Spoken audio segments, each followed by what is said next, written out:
ठीक है, एक बार फिर से एक्सप्लेन कर देती हूँ कि how the cardiac activity is controlled in your body और रेगुलेट इन योर बॉडी. ठीक है, what I have thought yesterday that कहते हैं कि your heart is myogenic in nature. The term myogenic means that heart can regulate all the kind of activities that are happening in the heart by its own. ठीक है, तो how the heart control its activity or how it is autonomic in nature. तो कहते हैं कि since any kind of the action potential that are generated in the heart either by the sinoatrial node or by the AV node, ठीक है, जो भी action potential generate होते हैं हार्ट के अंदर, that is actually generated by the parts that are already present in the heart and the cardiac musculature of the heart. You know that special type of muscles that cover your heart and they are known as the cardiac muscles. Okay, bete? So sinoatrial node, as you know, it is the pacemaker of the heart, so it generates all kind of action potentials, and AV node is also associated with it. But कहते हैं कि ऐसा नहीं है कि heart जो है it is an autonomic organ, so it's activity is not controlled by the brain. ठीक है, दो the brain is not directly involve but indirectly the brain it also controls the activities of the heart. So what I have taught you that there is a special part of the brain known as medulla oblongata. ठीक है, that is the part of the hind brain, and this medulla oblongata region they have the ability to moderate the cardiac function. ठीक है, cardiac function जो है उसको ये क्या कर सकता है, मॉडरेट कर सकता है. और ये कहते हैं कि how the medulla oblongata it moderates the cardiac function. तो it moderates the cardiac function with the help of autonomic nervous system. ठीक है, तो autonomic nervous system has two types of nerves. वो मैंने आपको बताया था. What are these nerves? These nerves are the sympathetic nerves and the parasympathetic nerves. ठीक है, what are the function of these sympathetic nerves and parasympathetic nerves that you will going to study in the chapter. ठीक है, nervous system वाला जो chapter है आपका control and coordination वाला, उसमें आप स्टडी करेंगे what are the functions of all of these nerves in detail.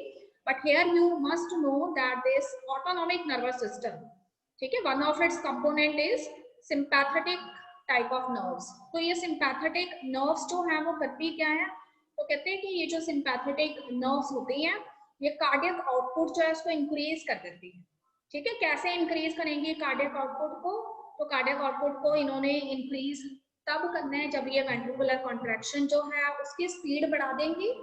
और अगर वेंट्रिकुलर कॉन्ट्रैक्शन की स्पीड जो है वो बढ़ जाती है, ठीक है, तो हार्ट बीट जो है उसका भी उसी से रिलेशन है, हार्ट बीट भी इंक्रीज हो जाएगी और कार्डियक आउटपुट जो हमें मिलना है हार्ट से वो भी यहाँ पे इंक्रीज हो जाएगा. ठीक है बेटा, तो तीन चीजें हमने याद रखनी है कि sympathetic type of nerves which are the part of the autonomic nervous system, they increase the cardiac output, they enhances the speed of ventricular contraction, and they also increase your heart rate. But the parasympathetic type of nerves, these parasympathetic type of nerves, they work antagonistically to sympathetic nerves. ठीक है, तो sympathetic nerves जहां cardiac output की value increase करती हैं, ये parasympathetic nerves क्या करती हैं, कार्डियक आउटपुट की जो वैल्यू है उसको फिर से कम कर देती हैं. If cardiac output decreases this means ventricular contraction की स्पीड भी नॉर्मल रहेगी, और साथ साथ वो कहता है कि वेंट्रिकुलर कॉन्ट्रैक्शन की स्पीड भी अगर नॉर्मल है दिस मींस एक्शन पोटेंशियल्स जो जनरेट होंगे हार्ट में that are also normal. Okay बेटे, इसके अलावा देखिए one very important thing that I have described that there are some of the hormones that is related with adrenal medulla part of the adrenal glands. ठीक है, you know the location of the adrenal glands. These adrenal glands they are located one on each of your kidney. Kidney के uppermost portion पे आपके दो adrenal glands present होती है, and adrenal glands have two portions. One portion that is present at the boundary or the periphery. It is known as adrenal cortex, and the portion of the adrenal gland which is present inside, it is known as adrenal medulla. तो कहते हैं कि adrenal medulla जो है वो hormone secrete करता है, ठीक है, adrenaline, and that hormone it actually act as a vasoconstrictor. This means they constrict your blood vessels, and when the blood vessels they get constricted, what happen? Blood vessels अगर constrict हो जाएंगे, उन्हें दबा दिया जाएगा, this means the flow of the blood it also increases, more and more blood it goes towards the heart. ठीक बेटे, and when more and more blood it goes towards the heart, this means cardiac output also increases. तो याद रखिए कि adrenal medulla के जो hormones होते हैं वो कार्डियक आउटपुट जो है उसकी वैल्यू जो है उसको इंक्रीज करते हैं. ओके बेटे, so this is all about regulation of the cardiac activity. So whenever the question is framed from this paragraph, then you must have to tell the role of the autonomic nervous system, sympathetic nerves, parasympathetic nerves, and role of the adrenal medullary hormones. Okay, now you are very much familiar with the disorders that are related with the circulatory system. So first type of disorder which is related with the circulatory system is high blood pressure. ठीक है, normal layman के terms में हम इसे high blood pressure के name से जानते हैं, but if you are a student of biology then you should also know the another term. And what is the another term? The another term that is used for high blood pressure is hypertension. तो कहते हैं कि which condition can be considered as a state of hypertension? You know that in a healthy individual, what is the value of normal blood pressure? So normal blood pressure has the value, यानी normal blood pressure या BP की value जो है एक healthy person के लिए सभी बच्चों को पता है कितनी होती है, दैट इज इक्वल टू 120/80. ठीक है, 120/80 वैल्यू होती है. पर अगर वो कहता है कि if we have checked the blood pressure of a person and again after repeated checking, if the person shows the blood pressure, ठीक है, अगर बार-बार ब्लड प्रेशर किसी पर्सन का चेक किया जाता है और उसकी वैल्यू जब डिविएट करती है फ्रॉम 120/80 की वैल्यू से एंड रिपीटेड चेकिंग के बाद that value is approximately equal to 140/90 again and again, then that condition can be considered as a high blood pressure condition. ठीक है, इस कंडीशन को हाई बीपी या हाई ब्लड प्रेशर की condition consider किया जा सकता है. देखो नेम से ही पता लग रहा है, as the name itself indicate, if it is a high blood pressure this means more and more blood it goes to the heart. ठीक है, ज्यादा से ज्यादा ब्लड हार्ट के पास पहुंच रहा है, हार्ट की पंपिंग जो है उसको नेचुरली इंक्रीज होना पड़ रहा है. तो सोचिए अगर बहुत ज्यादा ब्लड हार्ट के पास पहुंच रहे हैं और अभी हार्ट जो है वो इतना रेडी भी नहीं है इतनी एफिशिएंट फंक्शनिंग के लिए, तो उसके ऊपर क्या होगा, ज्यादा से ज्यादा प्रेशर एक्सर्ट करेगा ये ब्लड, और हार्ट के जो मसल्स हैं वो इसकी वजह से क्या हो सकते हैं, डैमेज हो सकते हैं. जो आर्टरीज ये ब्लड लेके जा सकती हैं उनके बर्स्ट होने का भी ये कारण बन सकता है. तो इसलिए वो कहते हैं कि high blood pressure can be considered as a critical situation if the same kind of thing occurs again and again. ठीक है, what are the facts that are happen due to this high blood pressure? So it, as you know that all of your body organs they are associated with each other. ठीक, आपके body organs एक दूसरे से associated है. तो brain is also associated and kidneys are also there because you know that kidneys जो है वो भी क्या करती हैं, आगे ब्लड का ही फिल्ट्रेशन करती हैं. तो अगर आपका हार्ट जो है, ठीक है, उस पे प्रेशर काफी हाई है ब्लड का, तो मतलब ब्लड का जो प्रेशर है वो ब्रेन पे भी हाई रहेगा और किडनीज पे भी हाई रहेगा.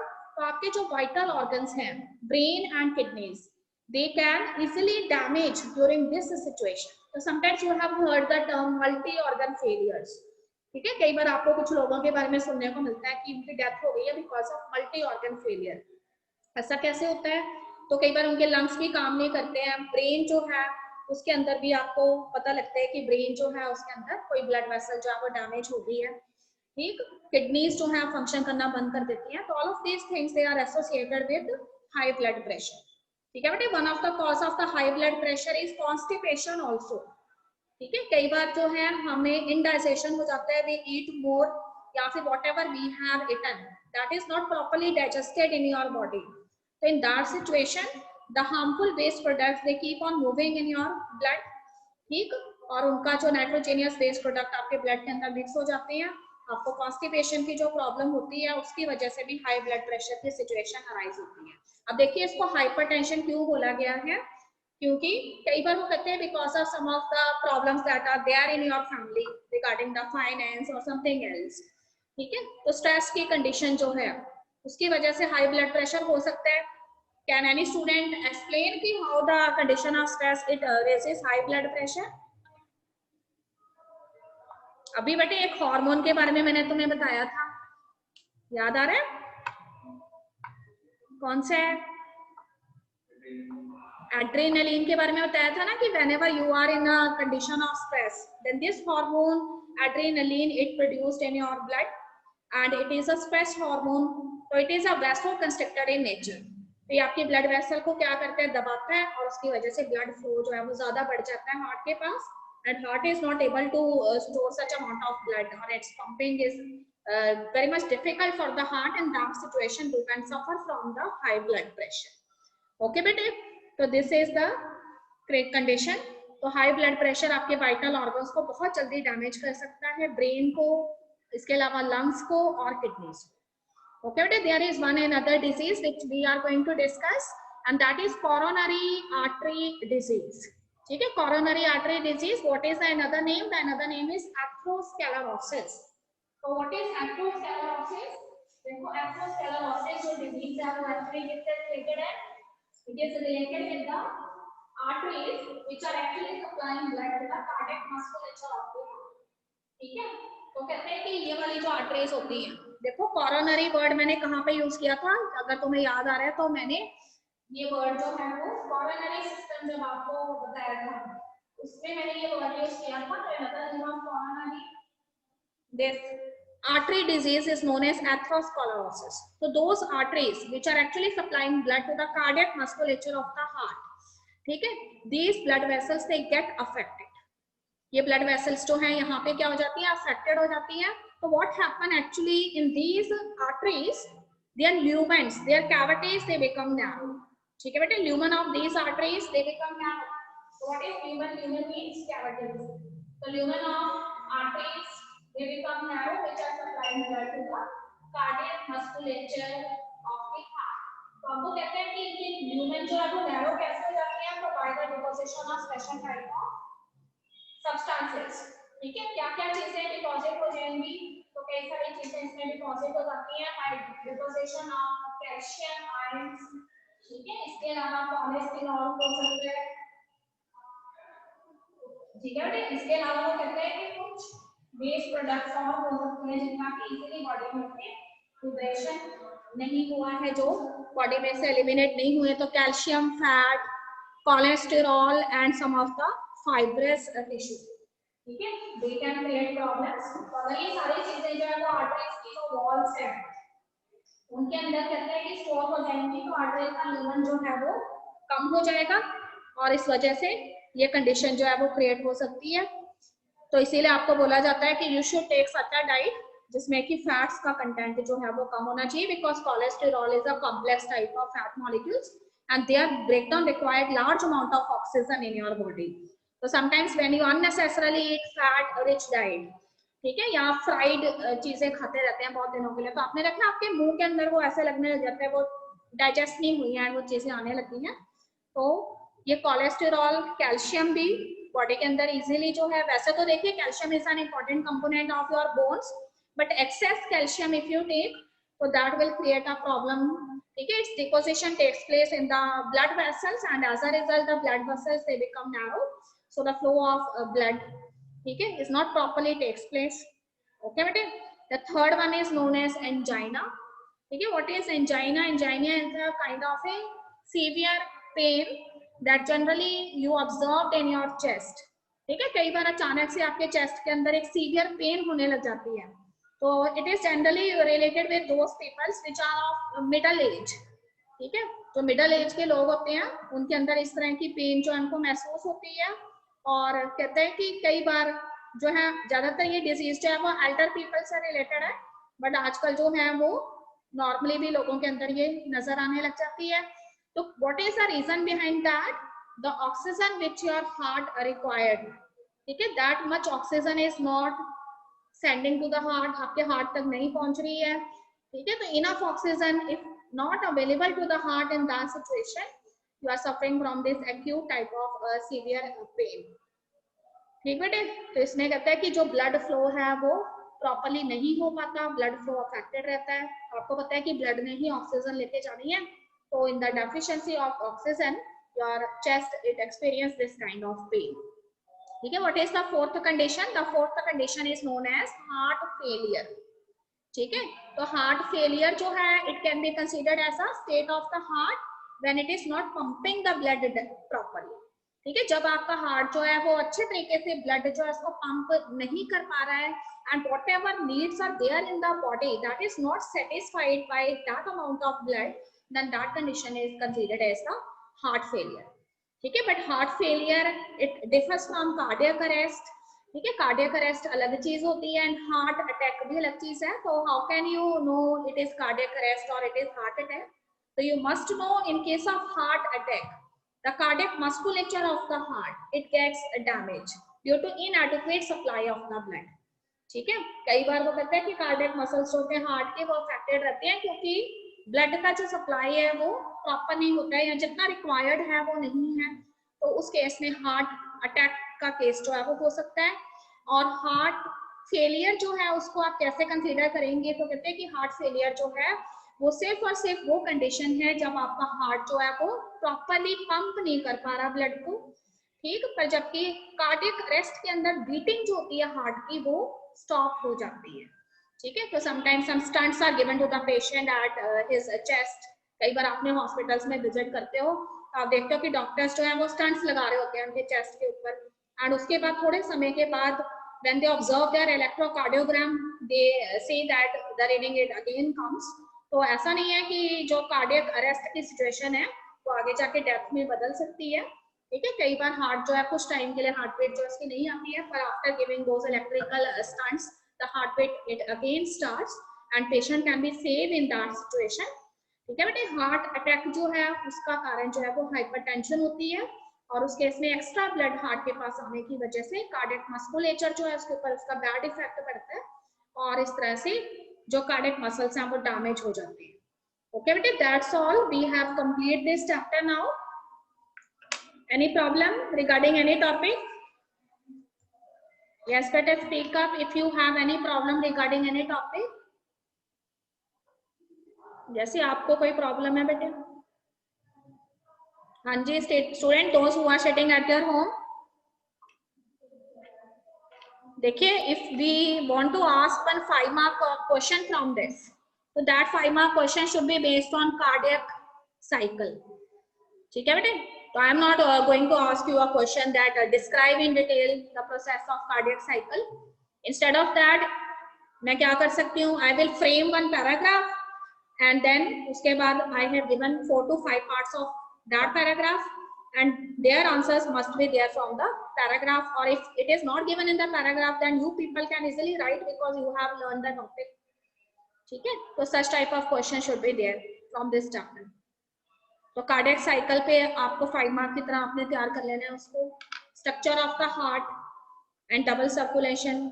इसके अलावा देखिए, आप इस बार आपने डबल सर्कुलेशन के अलावा pulmonary circulation, systemic circulation, coronary circulation, ठीक, ये सारे की हेपेटिक पोर्टल सिस्टम क्या होता है ये सब जान गए आप.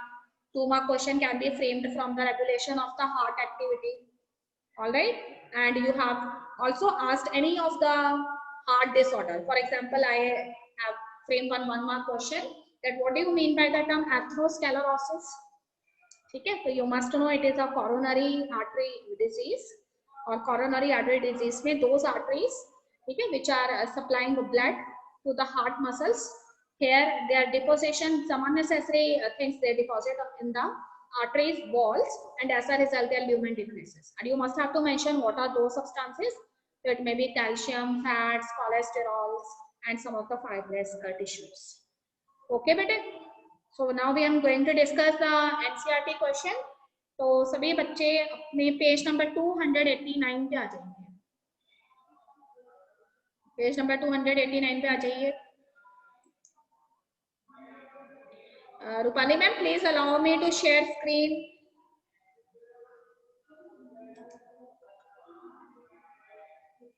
यस बेटे, page number 289.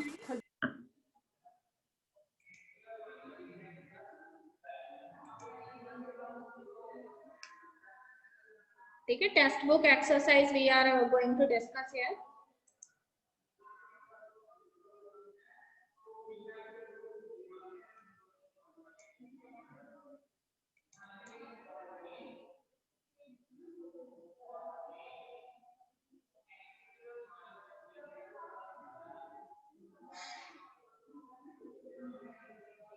You want to see the question number 1.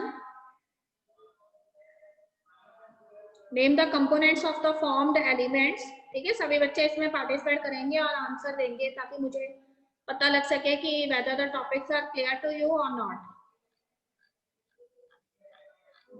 Okay बेटे, सी 2 मिनट में बैक एक्सरसाइज पे आ जाऊँ. Yes, better see the questions. Okay, see the first question. Name the components of the formed elements in the blood and mention one major function of each of the component. हाँ जी, जो भी student answer देना चाहते हैं ना, वो जोर से बोलेगा बेटे, ताकि सही बच्चों को अच्छे से समझ में आ जाए.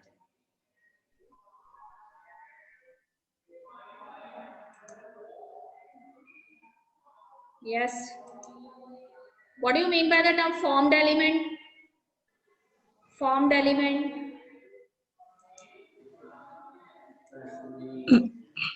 Ma'am erythrocytes, leucocytes. हाँ जी, जो भी स्टूडेंट बोल रहा है बेटा, speak loudly. Formed elements are erythrocytes, leucocytes और thrombocytes. Yes, very good. They are the blood cells. ठीक है, ब्लड सेल्स है. तो आपसे ये पूछा गया है कि what are the components of formed elements in the blood. यानी you know the name of the blood cells. They are broadly categorised into red blood cells, erythrocyte, white blood cells, leukocytes, and third one is yellow blood cells, which are known as thrombocytes or blood platelets. Now you have to discuss their components. So I am on page number 279. Okay, all the components are explained here. तो देखिए erythrocytes जो हैं, they are not further categorized into any of the components. So you have to mention 2 or 3 important characteristics of erythrocytes. After that we have leukocytes. So leukocytes are divided into 2 broad categories. They may be agranulocytes, they may be granulocytes. ठीक है बेटे, तो 2 categories है. Granulocytes जो हैं, they are further divided into neutrophils, eosinophils, basophils. ठीक है, you must have to give the function of each of these. As you know that these are neutrophils and the monocytes. ठीक है, they are phagocytotic in nature. Then basophils, they are related with inflammatory responses. They produce specific type of substances such as heparin, serotonin, histamine. And another thing is eosinophils. Eosinophils, they are related with allergic reactions and they also show resistance towards infection. Okay बेटे, तो एक granulocytes जो है उसके अंदर आपके पास क्या आ जाते हैं, लिम्फोसाइट्स एंड मोनोसाइट्स आ जाते हैं. एंड यू नो दैट कि मोनोसाइट्स जो है फेगोसाइटोसिस करते हैं, तो लिम्फोसाइट्स क्या करते हैं, lymphocytes they are related with the body defence mechanism. There are 2 types, B lymphocytes, T lymphocytes. B lymphocytes are related with cell mediated, no, B lymphocytes are related with humoral immunity and T lymphocytes they are related with cell mediated immunity. ठीक है, यहां तक आपने इसका answer लिखना है. अब देखिए what is the importance of the plasma proteins. हाँ जी, what is the importance of a plasma proteins. पहले तो आपको ये पता होना चाहिए कि प्लाज्मा के अंदर प्रोटीन्स कौन से प्रेजेंट है. ठीक है बेटे, कौन से प्रेजेंट है, fibrinogen, globulins and albumin. yes, very good.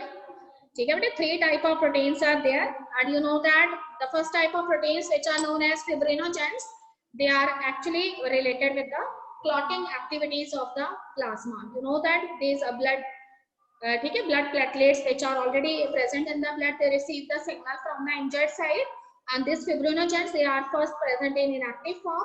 As soon as they receive the signals from the blood platelets, they get activated with the help of an enzyme. And you know the name of the enzyme also, it is prothrombin and later gets activated to form a thrombin. ठीक, उसके बाद अगर आपसे पूछा जाता है कि भाई फिब्रिनोजेंस के बाद ग्लोबुलिन्स का फंक्शन क्या है, तो फिर आप ग्लोबुलिन्स के फंक्शन के अंदर बताएंगे कि it is involved in the defence mechanism of the body. And third one is known as, कौन से रह गए, एल्बुमिन्स रह गए हैं. ठीक है, तो एल्बुमिन्स जो उनका फंक्शन क्या है, ऑस्मो रेगुलेशन से रिलेटेड है, ऑस्मोटिक बैलेंस जो है उसको मेंटेन करते हैं. ठीक बेटे, अब देखिए मैच द कॉलम करना है. एसिनोफिल्स को किसके साथ मैच करेंगे, eosinophils resist infections. Yes, very good. RBCs को बेटा, RBCs gas transport. It is related with gas transport, क्योंकि last year I have taught you कि आरबीसीज में हीमोग्लोबिन जो प्रेजेंट होता है मैक्सिमम ऑक्सीजन का ट्रांसपोर्ट करता है in the form of oxy haemoglobin. ठीक है. AB blood group, it is universal recipient. recipient. Okay, but blood platelets, they are related with Coagulation. coagulation of blood. And systole is a term that is used for contraction of the Contraction of heart. So it is contraction of heart chambers. Okay, see the question number 4. Why do we consider blood as a connective tissue? Okay, so here you have to write the functions that is performed by the blood. Okay, but one major function of the blood is a kind of a circulating fluid. So it is circulating in all over the body. So it connects various cells, tissues, organs with each other. एक function तो ये है. फिर क्या चीजें वो transport करता है? तो it transports various types of gases, okay, from the lungs where it is present in abundance to the cells and tissues, and they also collect the gas which is present in abundance in cells. You know that it is carbon dioxide. एक function ये हो गया. It is also involved in the transport of the essential nutrients. Okay, it is also involved in the transport of the various kind of hormones. ठीक है, कुछ ऐसे hormones हैं जो सर्कुलेटरी सिस्टम के जरिए ही जाते हैं. और वेस्ट प्रोडक्ट्स का जो रिमूवल है that is also done by the blood. इसके अलावा some of the important ions which are playing important role in metabolic activities such as sodium ions, potassium ions, calcium ions, ठीक है, bicarbonate ions. तो ये सारे ions का transport भी blood के जरिए होता है. ठीक बेटे. इसके अलावा कहता है कि ब्लड जो है वो कोएगुलेशन में भी इन्वॉल्व है. ठीक है. तो सेल्स जो है और टिश्यूज जो रिपेयर करने होते हैं उसको भी वो रिपेयर कर लेता है. तो इस तरह से आपने इसमें फंक्शन लिखने हैं ब्लड के. What is the difference between lymph and blood? This question you have also studied in 10th standard also. ठीक है. Point number 1, lymph is a tissue fluid and blood is a main circulatory fluid of the body. Number 2, hanji, what is present in the lymph? What is present in the lymph? Lymphocytes. Lymphocytes are present in the lymph, whereas in the blood different type of formed elements are there. It may be RBCs. ठीक है बेटे. दो lymphocytes are also there. ठीक है. lymphocytes भी present है. blood के अंदर भी तो present है ना lymphocytes. तो इसके अलावा उसमें ब्लड कॉर्पसल्स हैं, आरबीसीज, डब्ल्यूबीसीज, blood platelets are also there. And third thing you have to write कि about the composition of the lymph. तो लिम्फ के कंपोजिशन में क्या क्या चीजें आ जाती हैं? तो वाटरी सब्सटेंसेस जो उनका अमाउंट ज्यादा होता है. ठीक है. और कहते हैं कि ऐसे जो हैं छोटे मोटे प्रोटीन्स जिनका साइज कम है वो लिम्फ के अंदर हो सकते हैं. उसी तरह से ब्लड के अंदर क्या क्या चीजें आपको नजर आएंगी? तो there are different type of proteins that are present in the blood and different types of ions are also there. ठीक बेटे. अब देखिए इंपॉर्टेंट फंक्शन क्या है लिम्फ का. तो लिम्फ जो है वो ज्यादातर ट्रांसपोर्ट करता है किन चीजों का? Which are fat soluble substances. As I have discussed कि इंटेस्टाइन की जो लैक्टिल्स होती है ना उसमें से फैट्स और वाले जो सब्सटेंसेस होते हैं जिनका नेचर ऑर्गेनिक होता है उनको वहां से कलेक्ट कर लेता है और ऑर्गेनिक सब्सटेंसेस के ट्रांसपोर्ट में इन्वॉल्व है. जबकि you know that in the blood the amount of plasma is more, तो it is somewhat hydrophilic in nature. तो rest of the substances which are hydrophilic in nature that can be easily transported by the blood. Okay बेटे. Anything else? और कुछ याद आ रहा है lymph या blood के बारे में? एक चीज ये भी लिख सकते हैं कि lymph is a kind of a fluid which is present in the intercellular spaces of the cells. तभी हमने उसको टिश्यू फ्लूइड बोला है ना. जबकि ब्लड जो है वो हमेशा किसमें रन करेगा? It always runs in the closed blood vessels. ये क्लोज्ड ब्लड वेसल्स में रन करेगा. ओके बेटे. See the next one. What is meant by double circulation? तो you also know the answer. Double circulation means that the blood it enters into the heart twice. ठीक है. How it enters into the heart twice? तो first time the blood which enters in the right auricles of the heart, it is known as the deoxygenated blood. It is actually collected by the superior and inferior vena cavas from cells and tissues. ठीक है. But the second time when this deoxygenated blood it is later carried by the pulmonary arteries, and that pulmonary arteries they send this blood to lungs for their oxygenation. So when the oxygenation has done, then oxygenated blood it enters into which chamber of the heart? Left auricle of the heart. since the blood one time or deoxygenated blood enters into right auricle, and then the next time oxygenated blood it enters into the left auricle. Since blood it enters twice, that's why it is known as double circulation. Okay बेटे, what is its significance? अब कहता है कि double circulation जो है उसका फायदा क्या है, बताइए। देखो बेटे, एक चीज है, अगर डबल सर्कुलेशन है तो देखिए एक क्लियर कट सेपरेशन है between the oxygenated and the deoxygenated blood. As you have learn in some primitive type of organism, what happen, one auricle or one ventricle is there, so true separation of oxygenated and deoxygenated blood is not there, and mixing of the blood is there. This means the amount of oxygen is less, but in case of advanced multicellular organism you have saw this type of process, double circulation, so there is a true separation of the oxygenated and deoxygenated blood. So as a result mixing is not there. So more amount of oxygen is there in the blood, and if the amount of oxygen is more, then this means such type of organisms they can easily satisfy the demand of their energy, ठीक है, that is required for various metabolic activities. तो इस तरह के जो organism है अपने body temperature को और अपनी मेटाबॉलिक एक्टिविटीज को अच्छे से रेगुलेट कर सकते हैं क्योंकि उनके पास प्लेंटी ऑफ ऑक्सीजन प्रेजेंट है ब्लड के अंदर। ओके बेटे, अब देखिए अगले आगे क्वेश्चन नंबर 7 में आपसे पूछा गया है write the differences between blood and lymph. You can easily write because one same question is there. ठीक बेटे, open and closed circulatory system. हाँ जी, ओपन सर्कुलेटरी सिस्टम बेटा किनका कैरेक्टरिस्टिक फीचर है? Open circulatory system arthropods and molluscs के अंदर present है. क्लोज्ड सर्कुलेटरी सिस्टम जो है वो कॉर्डेट्स के जितने भी मेंबर्स हैं उनके अंदर प्रेजेंट है. ओके बेटे, आप लिख सकते हैं कि open circulatory system is a primitive type of system. ठीक है, तो here the blood is pumped by the heart, though heart is present. ऐसे नहीं कह सकते कि आप कोई ऐसा ऑर्गेनिज्म है, ठीक है, ये नहीं कहते कि हमेशा हार्ट हर एक ऑर्गेनिज्म में होगा. प्रिमिटिव ऑर्गेनिज्म कुछ ऐसे भी हैं जिनमें heart like organs are not there, instead of that some other organ is performing the activity of the heart.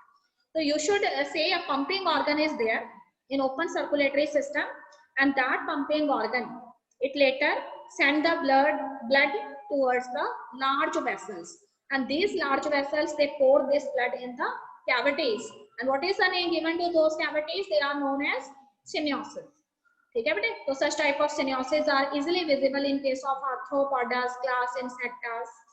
ठीक, तो what is the special thing in open type of a system? All the cells and tissues they are situated themselves around those open spaces, and they can easily exchange nutrients, gases as well as waste products with that open cavity. ठीक, तो कहते हैं कि एक चीज और याद रखिए कि ओपन सर्कुलेटरी सिस्टम हमेशा उन ऑर्गेनिजम्स के अंदर होगा जो प्रिमिटिव होंगे, जिनकी एनर्जी डिमांड कम होगी, जबकि क्लोज्ड सर्कुलेटरी सिस्टम जो है वो उन ऑर्गेनिजम्स में होगा जिनकी एनर्जी डिमांड्स ज्यादा होंगी, जैसे बर्ड्स हैं, मैमल्स हैं, तो ये लिख सकते हैं आप. ठीक बेटे, सिस्टोल एंड डायस्टोल.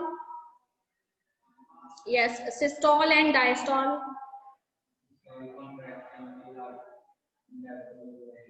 ठीक है, if you want to define it in a single line then you always write systole term means the contraction of the heart chambers.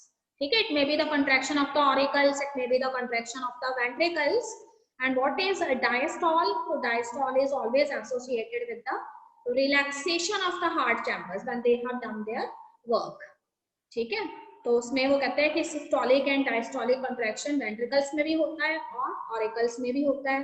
अब बताइए पी वेव और टी वेव में क्या डिफरेंस है? P wave क्या signify करती है?